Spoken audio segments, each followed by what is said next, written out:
Joining us now is someone known as a billionaire, a climate activist, and now a candidate for California Governor, Tom Steyer. Tom, thank you so much for being with us.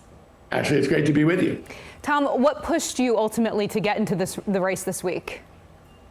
Well, the reason I'm running is that California is in an affordability crisis. Californians can no longer afford to live in California. And I think everybody knows that.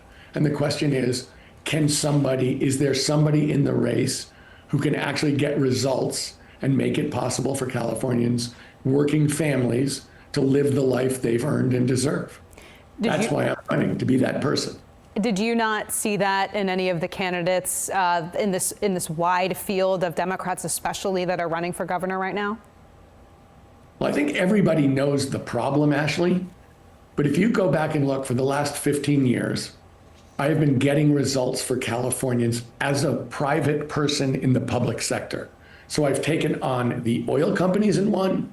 I've taken on the tobacco companies and won. I've taken on out-of-state companies that had a tax loophole and weren't paying their fair share in California. And in all those cases, we won. And I've put billions of dollars into the education and health funds of Californians without charging them a nickel. What I'm looking for here is somebody who has a history of results. Because if we're going to solve this problem, we all know California is getting a reputation for being right about what trying to do, but not able to do it. We need somebody who will actually get results for working Californians. And I've got a 15-year history of getting results when the legislature can't and delivering for working families. That was as a private businessman. You said in your launch video, Sacramento politicians are afraid to shake up the system. How would you do that? Well, first of all, let me say that the people who are elected officials in Sacramento, they want their constituents to be able to live in California too. I think we're going to have to do some new things, just as in the past. When I took on corporations and won, there was a logjam because of the power of those corporations, because of their money.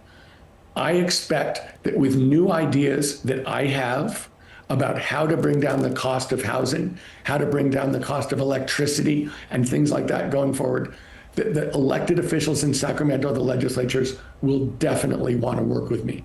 But I also understand that it's easy to say that and it's hard to get things done. And if we can't get things done through the legislature, I'm prepared to do what I've done in the past, which is go directly to the people and make sure that their interests are directly represented. That this is a state where rent doesn't drive them out of the state, where the cost of electricity, driving down the cost of electricity is great for working families. It's also great for the corporations that work in this state. Driving down costs is good for everybody. Just to get more specifics there, though, so if you're taking on corporations, I know the utility companies is something that you mentioned. I mean, just to drill down on specifics, are you expecting them to pay more, provide more resources, put up more money in this state than they do right now? Well, actually, there's a number of things we're talking about. Let's talk about, you brought up the utilities. Let's talk about the utilities for a second.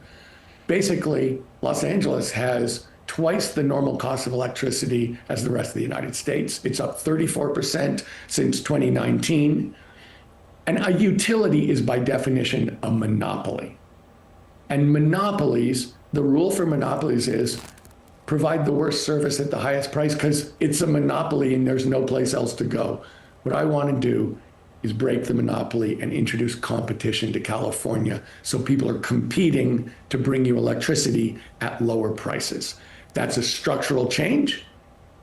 Obviously, the powers that be, the establishment won't like that, but that's okay because that's what we're going to have to do to drive down costs for working Californians and California businesses. And I believe people in the legislature will understand that, but it's something we've got to do. And that's just an example. Of course, there are tax loopholes too, but that's a separate question.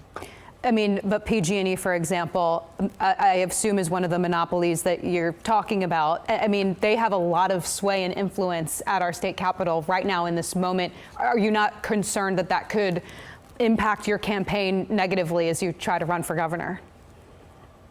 Actually, my job is to go directly to the people of California to talk about the problem we all know exists, which is affordability, to talk about my record so they can trust to know that I get results, that when I say I'll do something, I actually do it, and to outline to them how I can be a champion for them every single day.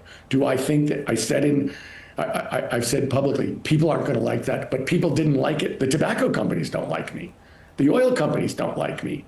The out-of-state companies that didn't want to pay fair taxes in California don't like me. But I can't care about that, and I don't care about that. What I care about is the fact that working California families can afford to live here, get the life that they've earned and deserve, including services from the state. That's my job. It's not to worry about corporate interests. Okay, switching gears here, Tom, I want to ask you about some big news this week when it comes to California's budget issues.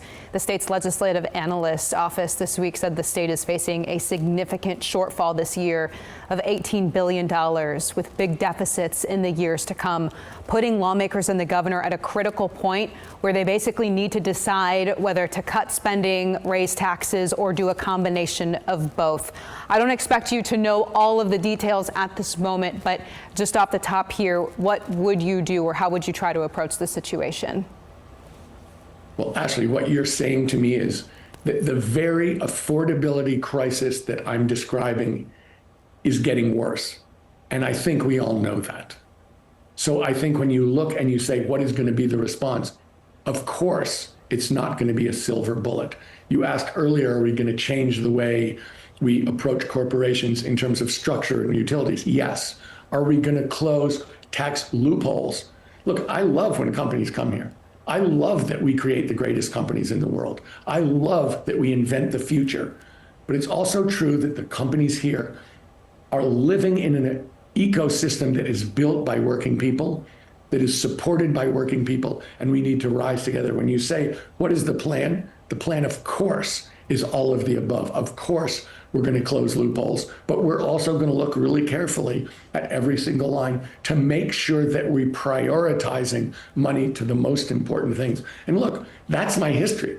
I mean, I grew up starting and building businesses. I'm used to the idea that you live in a constrained environment with not limitless resources.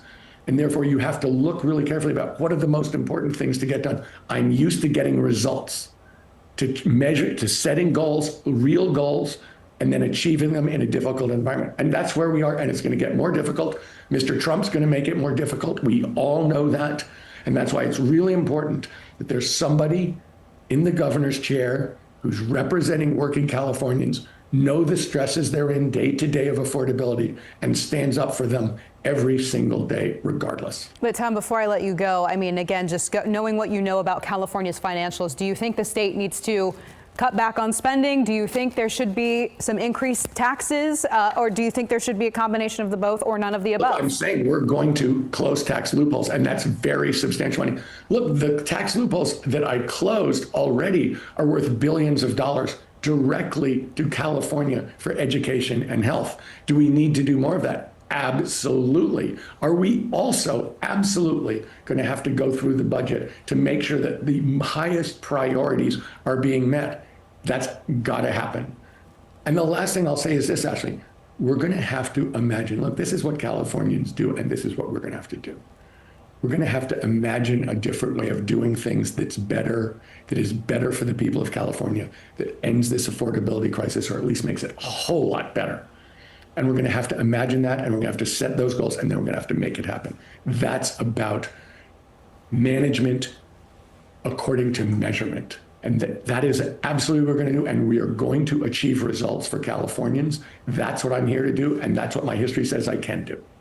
All right. Tom Steyer, thank you so much for your time. We appreciate it. Ashley, thank you very much.